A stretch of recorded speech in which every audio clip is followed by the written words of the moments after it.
CGST Ghaziabad की team ने एक बड़े फर्जी जीएसटी इनवॉइस रैकेट का पर्दाफाश किया है। इस बड़े टैक्स चोरी नेटवर्क को 40 से ज्यादा फर्जी फर्म्स के माध्यम से चलाया जा रहा था और हैरानी की बात यह कि मास्टरमाइंड विनय सिंह पेशे से वकील है, जो अकेले ही इस नेटवर्क को ऑपरेट कर रहा था और अब तक उसने फर्जीवाड़े के जरिए 73 करोड़ से ज्यादा रुपए का अवैध इनपुट टैक्स क्रेडिट लिया है। ये देखिए इसी पर रिपोर्ट।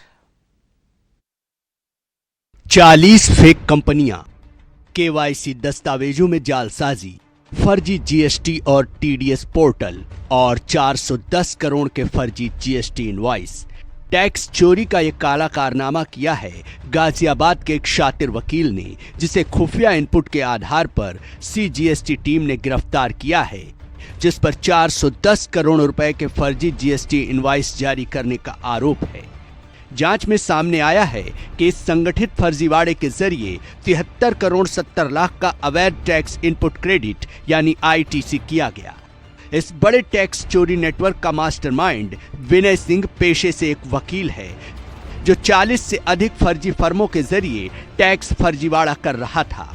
आरोपी विनय बड़े ही शातिर तरीके से टैक्स चोरी का नेटवर्क ऑपरेट कर रहा था। उसने लोगों के केवाईसी दस्तावेजों में जालसाजी कर खुद को ऑथराइज्ड रिप्रेजेंटेटिव के रूप में पंजीकृत किया। आरोपी सभी फर्जी फर्मों के GST portal, e way bill portal, TDS portal, व्यक्तिगत ईमेल खातों के यूजर नेम, पासवर्ड और ओटीपी अपने मोबाइल नंबर पर प्राप्त कर अकेले ही पूरा रैकेट चला रहा था। लेकिन खुफिया इनपुट के आधार पर सीजीएसटी गाजियाबाद के एंटी इवेजन सेल ने उसे दबोच लिया। आरोपी विनय सिंह को सीजीएसटी एक्ट 2017 की धारा 69 के तहत गिरफ्तार किया गया है।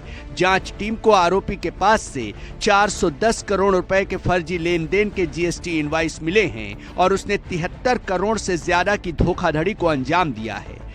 जांच में खुलासा हुआ है कि फर्जी फर्मों से सिर्फ इनवॉइस जारी किए जाते थे, लेकिन वस्तु या सेवा का कोई लेन देन नहीं होता था।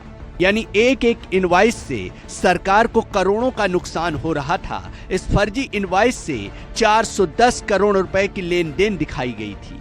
फिलहाल सीजीएसटी विभाग इस मामले की गहनता से जांच कर रहा है। आरोपी से पूछताछ की जा रही है ताकि पता चल सके कि आखिर कैसे उसने सरकार को चूना लगाने की प्लानिंग तैयार की थी। सीजीएसटी गाजियाबाद की इस कार्रवाई से एक बड़ा रैकेट ध्वस्त हुआ है, लेकिन सवाल ये है कि आखिर ऐसे फर्जी नेटवर्क कितने और छिपे हैं। फिलहाल जांच जारी है। Bureau report, news 24।